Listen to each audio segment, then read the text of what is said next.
استني.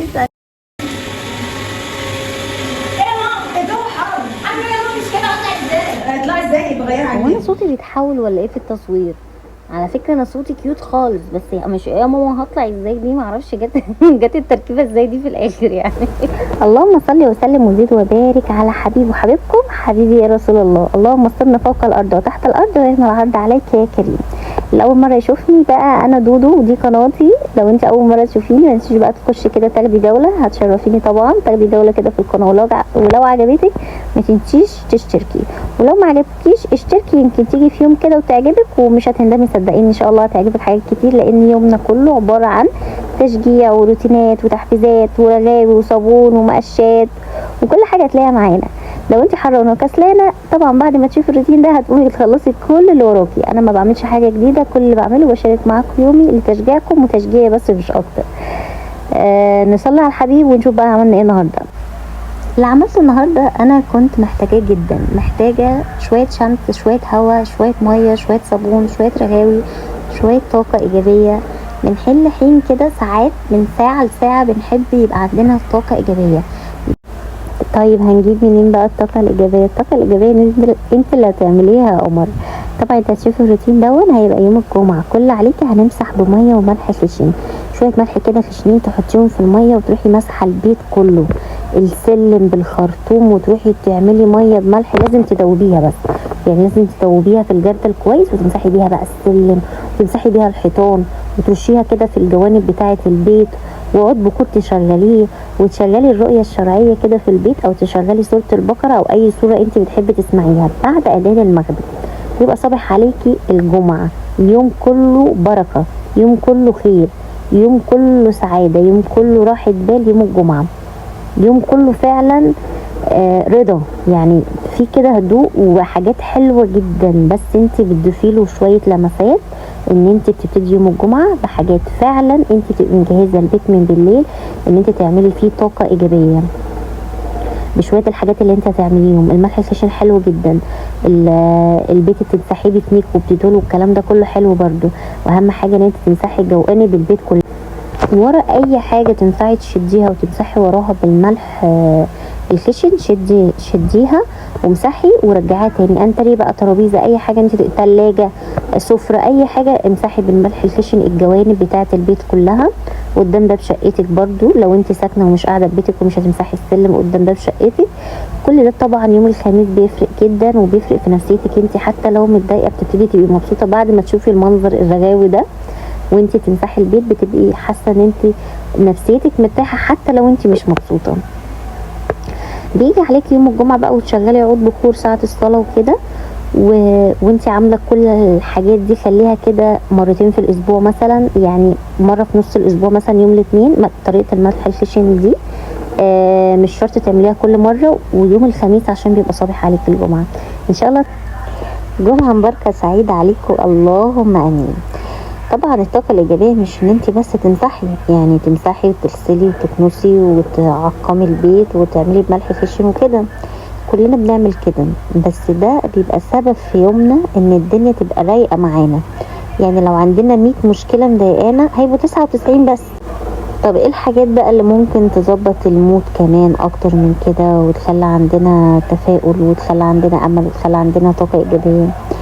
انك ما تفكريش دايما في الحاجه اللي مضايقاكي، سيبيها على الله. اللي هيجيلك نصيبك هيصيبك لو كنت فين، مش هتاخدي اكتر من نصيبك. والحاجه اللي ما جاتلكيش هي مش نصيبك اصلا. لو شفنا الغيب هنرضى بالواقع. كل ربنا بيديهولنا هو خير لينا، واللي بيمنعه عننا هو شر لينا. الطاقه الايجابيه انت اللي بتصنعيها لنفسك، والسعاده انت اللي بتصنعيها لنفسك برضه، والحزن انت اللي بتصنعيه لنفسك.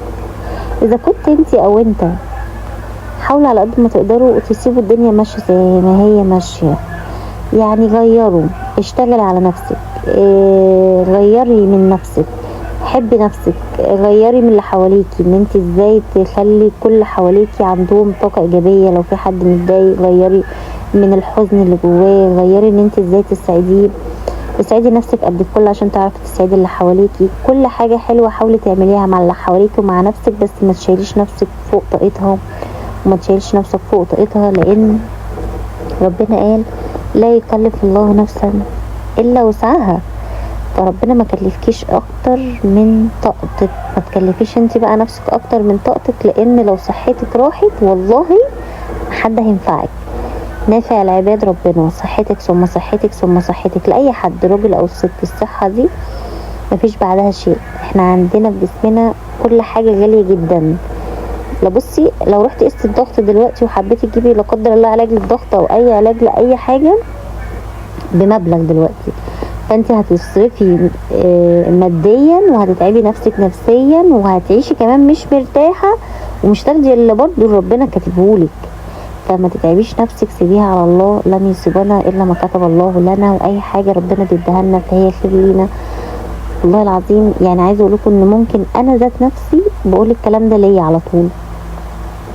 لازم يكون عندي يقين وعندي صبر وعندي اقناع ان هيجي في يوم الحاجه اللي انا نفسي فيها. كلنا نفسنا في حاجات كتير، كلنا.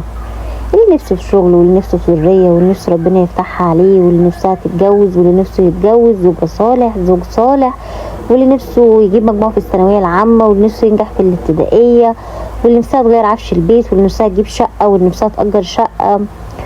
بصوا كلنا احلام، كلنا عندنا طموح، واللي نفسه يخف وتعبان، واللي نفسها ربنا يقومها بالسلامه. كلنا عندنا طموح بلا نهايه. وطبعا الطموح مش عيب، الطموح دي املك في الحياه، ان انت يبقى عندك امل ان انت تحققي كل اللي انت عايزاه. فربنا يحقق يا رب كل امانيكم، اللهم امين، ويحقق كل امانيه يا رب، اللهم امين يا رب. نحقق كل اللي نفسنا فيه والله يا اخواتي. وحتى اليوم اللي هيجي فيه محققين كل اللي نفسنا فيه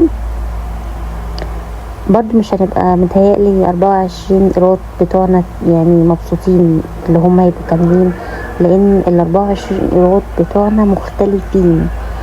لازم تكون في حاجة ناقصة، ده لازم. يعني مفيش حد عنده الكمال الا وحده، مفيش حد هياخد كل حاجة في الدنيا، مفيش حد كده. لو بنبص ان احنا عايزين نجمع ما بين الذرية وما بين الصحة وما بين المال وما بين الراحة وما بين الرزق، نجمع ده كله كده في مكان واحد، لا، كل دول متوزعين على عباد ربنا. كل واحد واخد اللي من نصيبه، اللي هيصيبه. كل واحد واخد رزقه 24 قيراط.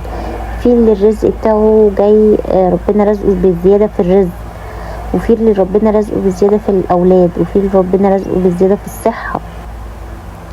كل واحد واخد ال 24 قيراط بتوعه. اللي عندي مش عندك، واللي عندك مش عندي، هو الاختلاف بس. لولا الاختلاف لبارت السلع. عشان كل واحد يقعد في الدنيا بيتمنى حاجة تجيله، ولما تجيله هيتمنى برضو حاجة تانية. عشان هي الدنيا كده، احنا بنعيش عشان نتمنى ونحقق. يبقى عندنا امنيات وعندنا احلام وبنفكر ازاي نحققها. امال هنضيع وقت في ايه؟ ما تخليش الدنيا تسرقك، وخلي بالك من نفسك، وخلي بالكم من صحتكم. ما تخلوش العمر يجري بيكم وانتوا بتفكروا ازاي تحققوا احلامكم، وفي الاخر محدش هياخد حاجه معاه والله. الله يعطيكم الصحه والعافيه، اللهم امين. ولحد هنا بقى كنت خلاص خلصت السلم، دردشت معاكم ونضفنا السلم وظبطنا الدنيا خالص. كان يوم كده جميل جدا وخفيف وكله روقان روقان روقان. ربنا يسعدكم ويرزقكم الروقان، اللهم امين. وهسيبكم بقى مع محمد يوريكم السلم، لان انا كنت طلعت اغير وهو كان بيوريكم السلم. بقى خلصنا وعملنا ايه. ما تنسيش بقى لو الفيديو عجبك تدخلي قناتي وتاخدي كده جوله فيها، هتشرف جدا بيكي. وتحطي لي اللايك الجميل، وتكتبي لي كده كومنت حلو وتقولي ايه رايك في مسحه السلم والكلام الدردشه ده. لو عندك اي تعليق قولي لي برده. ولو انت دايما بتشوفيني، شكرا جدا على لايكاتكم وعلى كومنتاتكم وعلى تعليقاتكم اللي دايما بتفرحني وبتخليني بكمل. ربنا يسعد قلوبكم جميعا، اللهم امين. اشوفكم على الف خير في روتين جديد وحكاوي من القلب. مع السلامه.